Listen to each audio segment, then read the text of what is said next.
તાલુકાના મેત્રાણા ગામના રસ્તાઓ જળમગ્ન થયા। ધોધમાર વરસાદથી ચારે બાજુ તારાજીના દ્રશ્યો છે। કાકોશી, સેદરાણા સહિત આસપાસના વિસ્તારોમાં સામેલાધાર વરસાદ વરસ્યો। મેત્રાણા ગામના રસ્તાઓમાંથી નદી વહેતી હોય તેવા દ્રશ્યો સર્જાયા। ભારે વરસાદથી મેત્રાણા ગામના લોકો પ્રભાવિત થયા।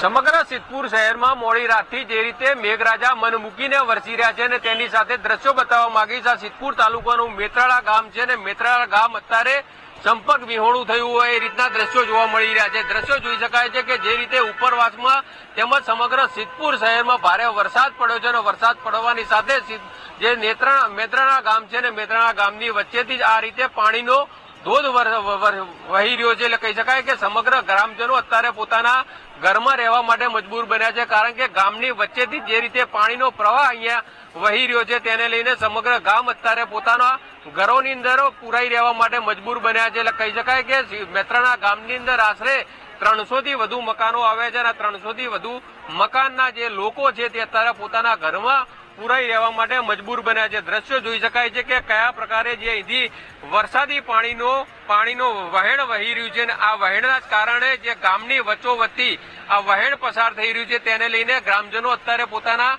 ઘરની અંદર રહેવા માટે મજબૂર બન્યા છે, કારણ કે ગત મોડી રાતથી જે રીતે વરસાદ વરસ્યો છે અને વરસાદ વરસવાની કારણે આ ગામની અંદરથી પાણીનો પ્રવાહ વહી રહ્યો છે અને તેના કારણે લોકોને ઘરની અંદર પુરાઈ રહેવા માટે મજબૂર બનવાનો વારો આવ્યો છે। ભરત પ્રજાપતિ, VTV ન્યૂઝ, પાટણ।